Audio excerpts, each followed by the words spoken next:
It was supposed to be just another night on patrol, but for Officer Brad and his crew, it was an opportunity to flex their power, a routine they'd honed over the years. The small-town force was tight-knit, with a culture rooted in unspoken rules and unchecked authority. When they saw Marcus on the corner that night, their instincts kicked in. To them, he was just another man walking alone in the wrong neighborhood, at the wrong time, with the wrong skin color. "Let's see what he's up to," Brad smirked, nudging his partner. Marcus had learned to stay calm in situations like these. At 32, he was no stranger to the sideways looks, the unnecessary stops, or the veiled accusations. But tonight felt different. As the patrol car pulled up beside him, the fluorescent lights cut through the dark, washing over him like a spotlight. "Evening," Brad said, stepping out, his voice dripping with mock friendliness. "Where you headed, buddy?" Marcus didn't flinch. He met Brad's gaze, calm but firm. "Just walking home." The exchange might have ended there, but Brad wasn't ready to let it go. He and his crew weren't here to have a polite conversation. They wanted to remind Marcus who was in charge.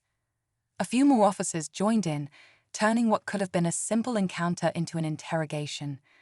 Questions escalated to accusations, and it wasn't long before Marcus was handcuffed, his quiet night shattered. But even as the officers tried to intimidate him, Marcus's composure never cracked. His steady demeanor unnerved them, though they'd never admit it. "What's your problem?" one of them sneered. "No problem," Marcus replied, his voice steady. "I just know my rights." Brad laughed, but it was forced. Something about Marcus felt different. He wasn't just another target. He wasn't afraid, and that unsettled them. The group let him go eventually, their egos bruised but intact. Marcus walked away, his back straight, never looking back. But as he disappeared into the night, Brad muttered under his breath, "Who does he think he is?" What they didn't know was that Marcus had a secret that would shake the very foundation of their department. A promotion, signed and sealed, was about to change everything. In a matter of days, Marcus would step into a role that none of them saw coming. He wasn't just a man with rights. He wasn't just another target for their amusement. Marcus was about to become their boss. And when the truth came to light, the balance of power would shift in ways none of them could have imagined. The days leading up to Marcus's first shift as the new police chief was surreal, but not for the reasons anyone might expect. For years, he'd worked behind the scenes, climbing the ranks in another department, miles away from the town where he grew up. It wasn't an easy climb, but Marcus had never been one to shy away from a challenge. He was determined to prove that fairness, integrity, and strength could coexist in law enforcement, qualities he rarely saw in the officers patrolling the streets when he was younger. Growing up in this town had shaped him in ways he couldn't ignore. He'd watched friends and neighbors endure unfair treatment, and he'd experienced plenty of it himself. The feeling of being singled out, judged, and dismissed based on nothing but assumptions, it was something Marcus had carried with him for years. Still, when the offer to return as police chief landed on his desk, Marcus hesitated. He knew the town's reputation, the culture that had festered in its department for decades.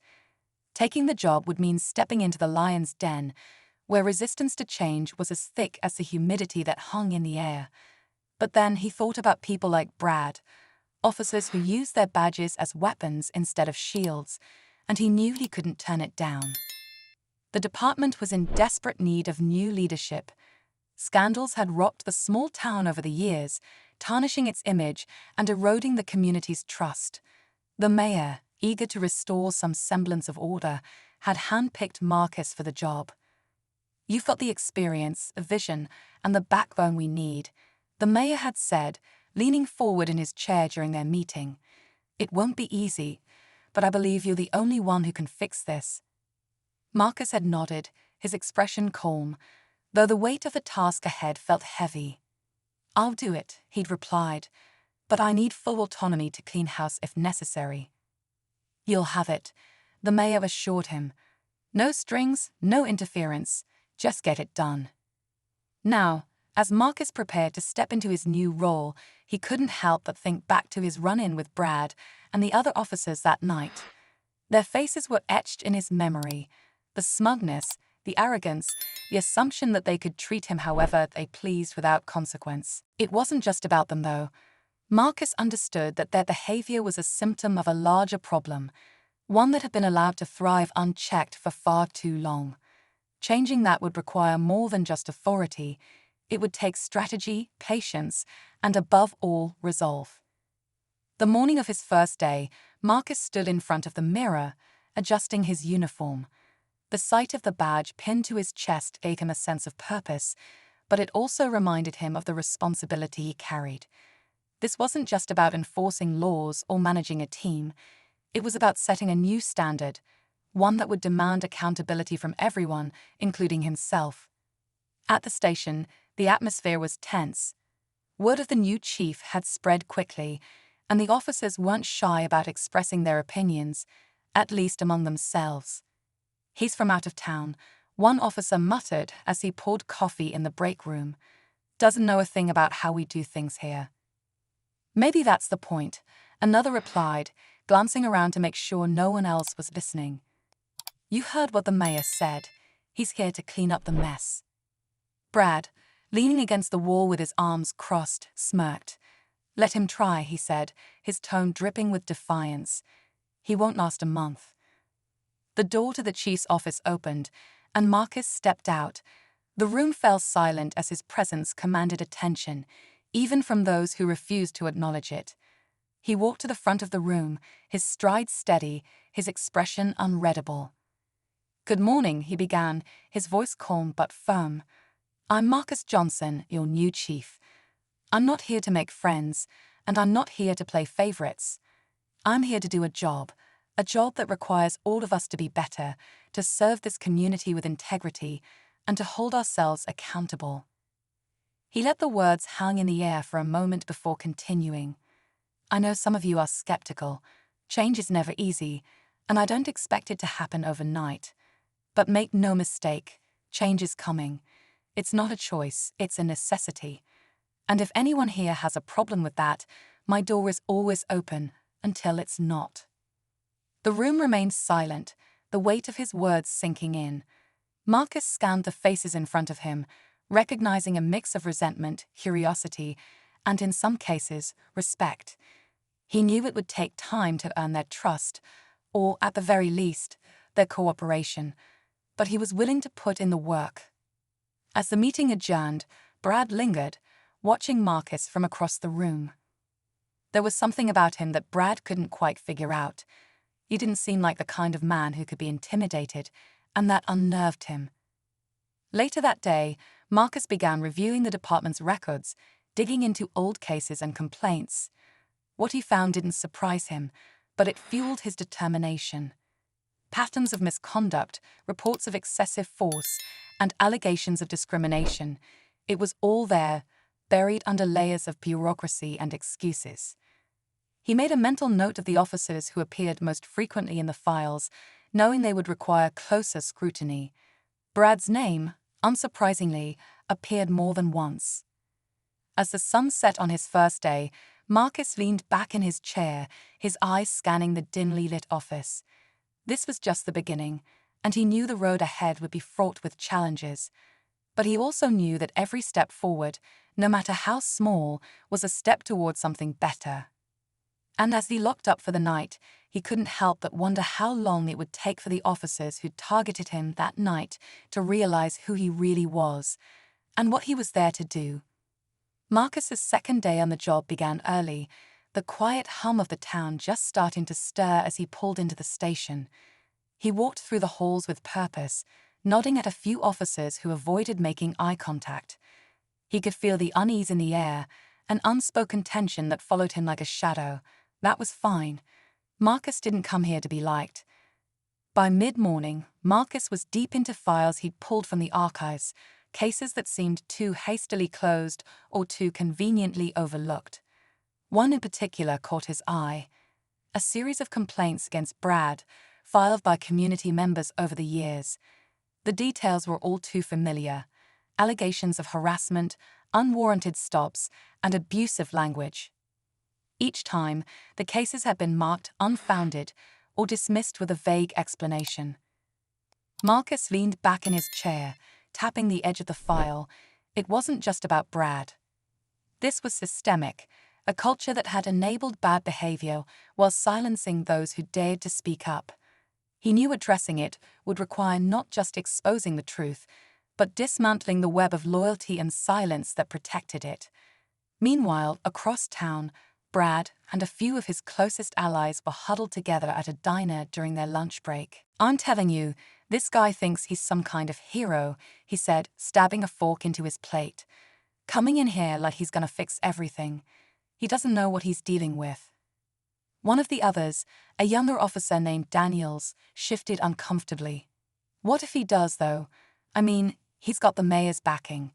Maybe it's not worth pushing back." Brad shot him a look that could cut through steel. "You don't get it, do you? Guys like him, they don't last. They think they can just walk in here and change the rules, but this is our town. He's an outsider. He doesn't belong." Daniels didn't respond, but his silence spoke volumes. Not everyone was as eager to resist the new chief's authority, and Brad could sense it. That only fueled his determination to maintain control. Back at the station, Marcus was meeting with Detective Hayes, one of the longest-serving members of the department. Hayes was a man of few words, but Marcus had done his homework. He knew Hayes had a reputation for integrity, someone who'd quietly tried to do the right thing even when it wasn't easy. "Detective," Marcus said, sliding the file across the desk, "I need your help. This department has a history, a bad one, and I'm not here to pretend it doesn't exist. But I can't fix it alone." Hayes glanced at the file but didn't open it. "You're not wrong," he said, his voice measured. "There's a lot of damage here, a lot of people who won't be happy with what you're trying to do." "I don't need them to be happy," Marcus replied. "I need them to be accountable." Hayes studied him for a moment before nodding. "I'll help. But you should know, some of these guys won't go quietly. They've been running the show for a long time." "I'm counting on it," Marcus said, a hint of a smile tugging at the corner of his mouth. The day wore on, the weight of the task ahead pressing down on Marcus with each passing hour. He knew his presence alone was a threat to the status quo, but he also knew that real change would take time. He couldn't just dismantle the old guard overnight. He had to be strategic, methodical. That evening, as Marcus was locking up his office, he noticed Brad lingering near the parking lot. Their eyes met, and for a moment, neither man looked away. Brad's smirk was back, a silent challenge that Marcus chose not to engage. He walked to his car, his back straight, refusing to give Brad the reaction he was looking for. But Marcus wasn't naive. He knew Brad's type, men who thrived on intimidation, who believed power was a weapon to wield against the vulnerable. Marcus also knew that confronting him directly, too soon, could backfire. He needed to gather more evidence, build a case that couldn't be ignored. Over the next few days, Marcus started holding quiet meetings with community members, people who'd filed complaints in the past or who had stories they were willing to share. Slowly, a picture began to emerge, one that was even more troubling than he'd anticipated. There were stories of officers targeting specific neighborhoods, of quotas disguised as routine stops, of people being arrested or detained without cause. And while Brad's name came up often, he wasn't the only one. Marcus realized the problem wasn't just a few bad apples, it was the entire orchard. One evening, as Marcus reviewed his notes, he received an anonymous tip. The voice on the other end of the line was shaky but determined. "They're planning something," the caller said. "Brad and his guys. They don't like what you're doing, and they're not gonna let it slide." "What kind of something?" Marcus asked, his tone calm but urgent. "I don't know all the details," the voice replied. "Just watch your back." The line went dead, leaving Marcus alone with his thoughts. He didn't doubt the warning. Men like Brad didn't take challenges to their authority lightly, and Marcus had done more than just challenge it. He was actively dismantling it. The tension at the station grew thicker with each passing day. Officers who once laughed openly in the hallways now spoke in hushed tones, their conversations cutting off whenever Marcus walked by. But Marcus didn't let it faze him. He kept moving forward, one step at a time, knowing that the real battle was still to come. What Marcus didn't know was how far Brad and his allies were willing to go to protect their power, and how dangerous the next move in this silent war would be. The days that followed felt like walking a tightrope stretched over a chasm. Marcus could sense the unease growing thicker within the department. The officers who once ignored him now seemed hyper-aware of his every move. Brad, however, was the exception. His smug demeanor hadn't wavered, and Marcus could tell he was plotting something. One morning, Marcus arrived at his office to find an anonymous note slipped under his door. The paper was folded neatly, the handwriting hurried but legible. Asterisk. There's a file you need to see. Locker 12. Be careful who you trust. Asterisk. He stared at the note for a long moment, debating the risks. It could be a setup, or it could be exactly what he needed, a piece of evidence to expose the rot in the department. Later that evening, after most of the station had emptied, Marcus made his move. He walked to the locker room, the hum of the overhead lights the only sound breaking the silence. Locker 12 was in the back corner, unassuming and worn. As he opened it, his pulse quickened. Inside was a folder, thick with documents, photos, and handwritten notes. Marcus flipped through the pages, his brow furrowing deeper with each one. It was a damning collection, proof of coordinated misconduct, illegal stops, planted evidence, and even payouts to keep certain people quiet. Brad's name appeared repeatedly, but he wasn't acting alone.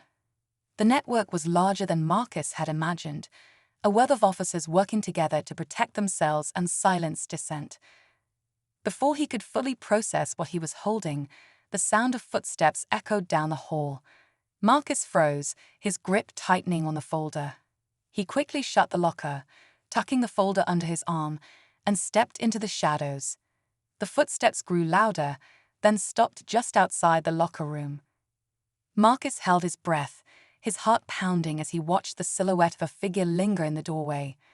After what felt like an eternity, the figure moved on, the sound of footsteps fading into the distance.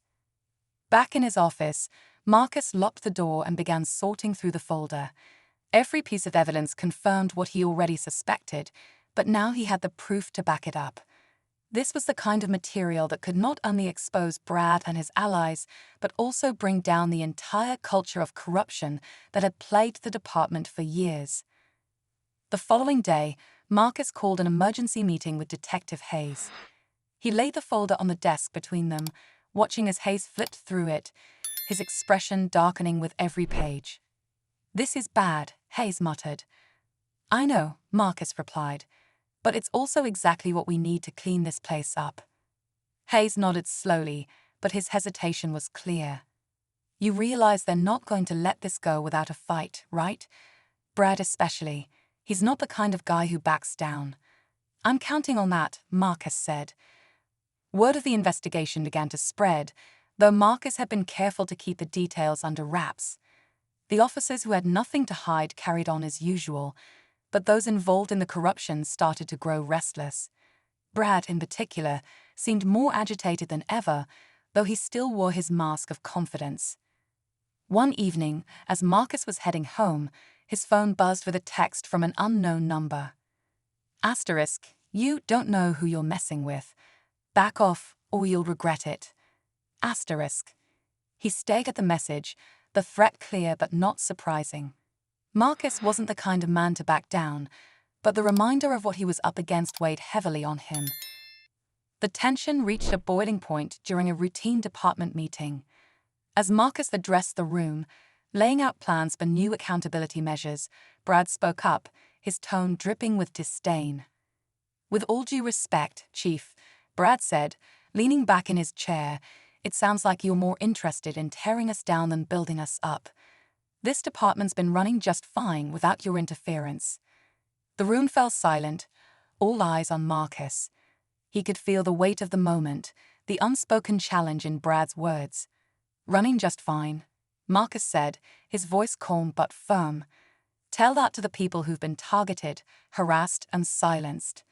Tell that to the community that's lost trust in us because of the actions of a few." Brad smirked, but there was a flicker of uncertainty in his eyes. Marcus pressed on. "If you have a problem with accountability, Officer Brad, then maybe you're part of the problem." The room tensed, the air thick with anticipation. Brad didn't respond, but the defiance in his gaze said everything. As the meeting adjourned, Marcus could feel the storm brewing. Brad and his allies weren't just going to sit back and let him dismantle their power. And as Marcus walked back to his office, he couldn't shake the feeling that the next move in this dangerous game would be the most explosive yet. The tension at the station had reached a breaking point. Marcus felt it in every interaction, every glance cast his way. Officers who once feigned politeness now wore open hostility, and Brad had doubled down on his efforts to undermine him at every turn. Yet, it wasn't Brad's defiance that gave Marcus pause. It was the silence of those who stood by watching. Late one night, as Marcus pored over the folder he'd recovered from Locker 12, his phone buzzed. The number was blocked. He hesitated, then answered. "You think you're in control, don't you?" The voice on the other end was low, gravelly, and unmistakably smug. Marcus's grit on the phone tightened. "Who is this?" "You know exactly who I am. And you should know that there's more at play here than you realize. You've been digging into things you shouldn't, stirring up trouble. That's dangerous, Chief." Marcus didn't respond immediately, letting the silence stretch. "If you're trying to scare me, it's not going to work," he said finally. The voice chuckled. "Oh, it's not a threat, Chief, just a friendly warning. You might want to check your house." The call ended abruptly, leaving Marcus staring at his phone.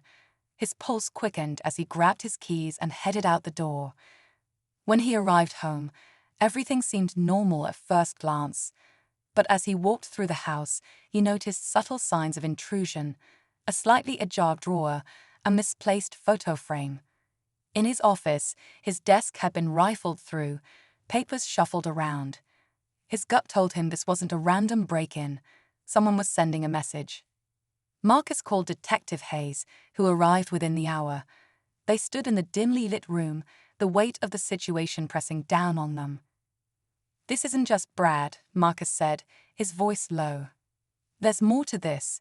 Someone's protecting him, maybe even using him as a front." Hayes nodded, his expression grim. "If that's true, we're dealing with something bigger than just a few bad cops. You sure you're ready for this?" "I don't have a choice," Marcus replied. "This department is rotten to its core, and I'm not walking away until it's cleaned up." The following day, Marcus reviewed security footage from the station, hoping to identify who had left the folder in Locker 12. Hours of footage revealed nothing. No one approached the locker at the times he'd expected. Frustrated but undeterred, Marcus shifted his focus back to the evidence. Then, a new piece of information came to light, one that caught him off guard. A whistleblower, a young officer named Daniels, approached Marcus privately. Daniels was visibly nervous, his hands trembling as he handed over a USB drive. "I can't stay quiet anymore," Daniels said, his voice barely above a whisper. "I've seen too much and I don't want to end up like Carter." Marcus froze. "Carter?" Daniels nodded. "Officer Carter.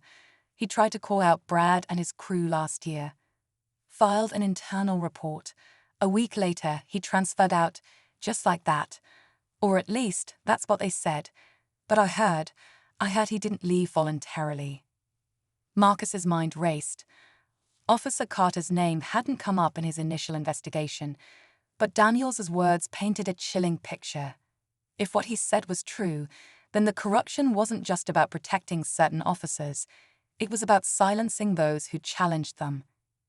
As Marcus reviewed the contents of the USB drive, his suspicions were confirmed. The files contained recordings of conversations between Brad and other officers, discussing everything from fabricated reports to targeted harassment.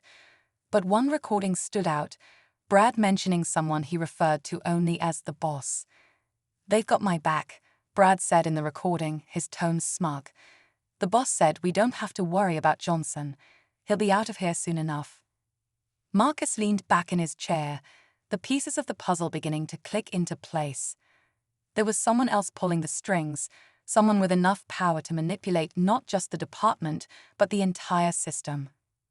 The revelation raised the stakes to a level Marcus hadn't anticipated. This wasn't just about Brad and his crew anymore. It was about a network of corruption that extended far beyond the station walls. And if Marcus was going to take it down, he'd have to act carefully, knowing that every move he made was being watched. The next morning, Marcus found himself standing in front of the mayor's office. He needed answers, and he needed them now. As he walked in, the mayor looked up from his desk, his expression a mix of surprise and concern. "Marcus," the mayor said, gesturing for him to sit. "What brings you here so early?" Marcus didn't sit. He placed the USB drive on the desk. "I need to know who the boss is." The mayor's face paled slightly, but he quickly composed himself. "What are you talking about?" "You know exactly what I'm talking about," Marcus said, his tone steady but firm. "This department didn't get this way on its own. Someone's been enabling it, protecting it. I want to know who." The mayor hesitated, his gaze shifting to the door as if to make sure it was closed. "Marcus, you need to tread carefully. You're in over your head." "I don't care," Marcus replied. "If you know something, tell me. Otherwise, I'll find out on my own." The mayor leaned back in his chair, letting out a heavy sigh. "There are people in this town who don't want change," he said finally. "People with influence, connections. They see you as a threat, and they'll do whatever it takes to get rid of you." Marcus felt the weight of the mayor's words, but they only strengthened his resolve. The stakes had never been higher, but he wasn't about to back down. As he left the office, Marcus knew the fight was far from over. If anything, it was just beginning. And with every step he took, he could feel the noose tightening, not just around him, but around the corruption that had festered in the shadows for far too long. The day of reckoning came faster than Marcus anticipated. He had spent sleepless nights pulling together the evidence, lining up the timeline, and preparing for what he knew would be the most critical moment of his career. The folder from Locker 12, Daniel's recordings, and his own observations painted a damning picture. But even as Marcus prepared to make his move, the weight of the threats and warnings loomed large. He wasn't just up against Brad anymore, he was challenging an entire system. That morning, Marcus called for an all-hands meeting at the station. The room was filled with tension as officers filed in, many exchanging wary glances. Brad sauntered in last, his smugness barely masking the flicker of unease in his eyes. He took a seat at the back, arms crossed, a defiant smirk on his face. Marcus stood at the front, a stack of files and a laptop in front of him. He took a moment to scan the room, his eyes meeting those of each officer. Some looked curious, others indifferent, but a select few, including Brad, seemed to be holding their breath. "I called this meeting because there's something that needs to be addressed," Marcus began, his voice steady. "For too long, this department has operated under a cloud of mistrust. That ends today." He clicked the laptop, and a series of audio recordings began to play. Brad's voice filled the room, his own words betraying him as he bragged about his connections and the untouchable nature of his actions. Murmurs spread through the room as officers exchanged shocked glances. Marcus didn't stop there. He laid out the evidence, piece by piece, tying Brad's actions to a broader pattern of corruption. Each document, each recording, was a nail in the coffin. By the time he finished, the room was silent. Brad stood, his face flushed with anger. "This is a joke," he spat. "You think you can come in here and tear us apart? You don't know how this town works." "Sit down, Officer Brad," Marcus said, his voice firm. But Brad didn't sit. Instead, he turned to the room, addressing the other officers. "You're really going to let him do this? He doesn't care about us. He's just here to make a name for himself." Before anyone could respond, Detective Hayes stood. "No, Brad," he said, his voice calm but resolute.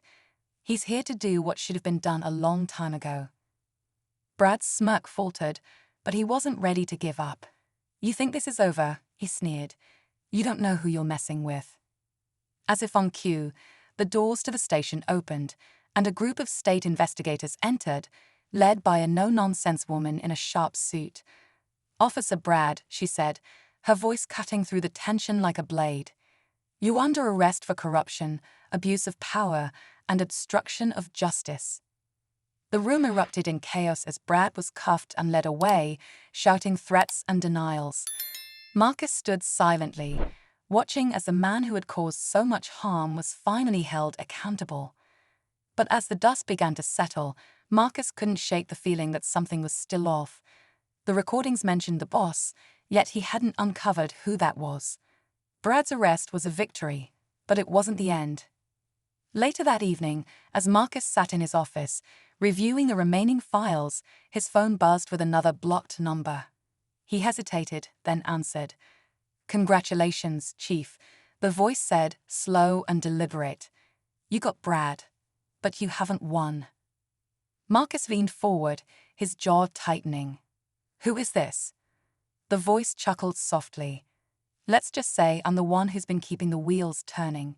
You may think you've cleaned up the department, but this town has a long memory.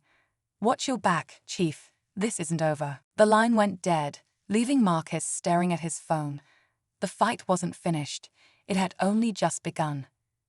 For now, the department had taken its first step toward redemption, but the shadows remained. Marcus knew he had made powerful enemies, and the battle for justice was far from over. But as he leaned back in his chair, a quiet determination settled over him. He wasn't afraid of the fight ahead. If anything, he was ready for it. The silence in Marcus' office was thick after the call ended, the weight of the voice's warning settling over him like a heavy cloak. He leaned back in his chair, staring at the ceiling, his mind running through the events of the past weeks.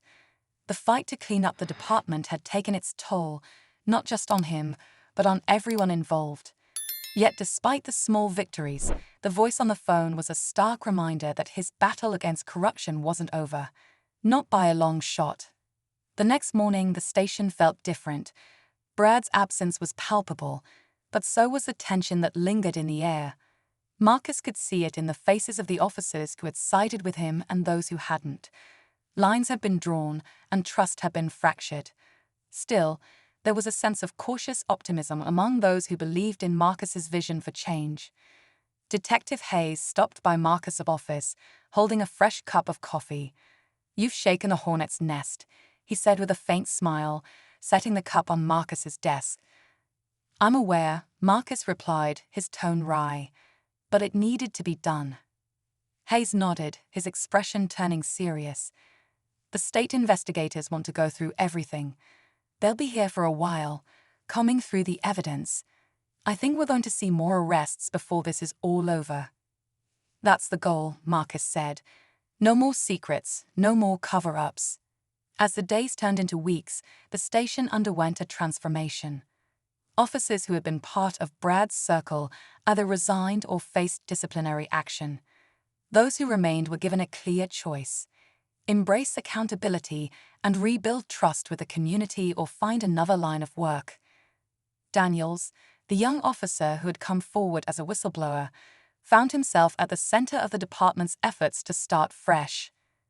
Though nervous at first, he gradually gained confidence, knowing he had Marcus's support. His courage inspired others to step up and share their own experiences, shedding light on the toxic culture that had taken root over the years. The community, too, began to take notice. Marcus made a point of holding regular town hall meetings, inviting residents to voice their concerns and share their ideas for improving the relationship between the police and the people they served. It wasn't an overnight fix. Trust takes time to rebuild, but it was a start. One evening, after a particularly productive town hall, Marcus sat alone in his office, reflecting on how far they'd come. The folder from Locker 12 still sat on his desk, a reminder of the journey that had brought him here. He flipped through its contents one last time, the faces and names of those who had been wronged etched into his memory. As he closed the folder, Marcus's phone buzzed with a text. It was from Daniels. Asterisk. Just wanted to say thanks, Chief, for everything. Feels like we're finally making a difference. Asterisk. Marcus smiled, his resolve strengthened by the message. He typed back, asterisk, this is just the beginning. Keep pushing forward. Asterisk. Despite the progress, the voice on the phone still lingered in the back of Marcus's mind. He knew the fight wasn't over, that there were still unseen forces working against him. But he also knew he wasn't alone. With people like Hayes, Daniels, and the community standing beside him, Marcus felt ready for whatever came next. Months later, the department looked almost unrecognizable. New officers were brought in, chosen for their commitment to integrity and service. Training programs emphasized de-escalation, empathy, and accountability. Complaints from the community decreased, and the station began to regain its reputation as a place of protection rather than fear. Marcus, too, found a renewed sense of purpose. He had taken on the role of chief not for the title, but to make a difference. And while the journey had been harder than he ever imagined, it was worth it. Every challenge, every sleepless night, had led to this moment, a department moving forward, one step at a time. One afternoon, as Marcus walked through the station, he passed by a bulletin board filled with notes and photos from the community, thank you letters, snapshots of officers at community events, and stories of positive interactions. It was a small but powerful reminder of why he had fought so hard. Near the board, he noticed Daniels and a few other young officers discussing a new outreach program they were planning. They looked up as Marcus approached, their faces lighting up with enthusiasm. Chief, Daniels said, we're thinking of hosting a basketball game with the neighborhood kids. Thought it might be a good way to break the ice. Marcus nodded, a smile tugging at his lips. Sounds like a great idea. Let me know how I can help. As he walked away, Marcus felt a sense of peace he hadn't felt in months. The road ahead would still be challenging, but for the first time, it felt like they were moving in the right direction. That night, as he locked up his office and headed home, Marcus glanced back at the station. The lights inside glowed warmly, a symbol of the changes taking root. He knew there were still battles to fight and obstacles to overcome, but he also knew they were building something worth protecting. In the end, it wasn't just about exposing the corruption or taking down the bad actors. It was about creating a culture of accountability, respect, and service, a legacy that would endure long after Marcus's time as chief was over. As he drove away, the weight of the past months lifted slightly from his shoulders. The voice on the phone might still be out there, but Marcus wasn't afraid. He had faced the darkness and come out stronger, and he knew that, together, they could face whatever challenges lay ahead. Because in the end, the fight for justice is never truly over. It's a journey one step at a time, guided by the unwavering belief that change is possible and worth every sacrifice. And Marcus Johnson was ready to take that journey, no matter where it led.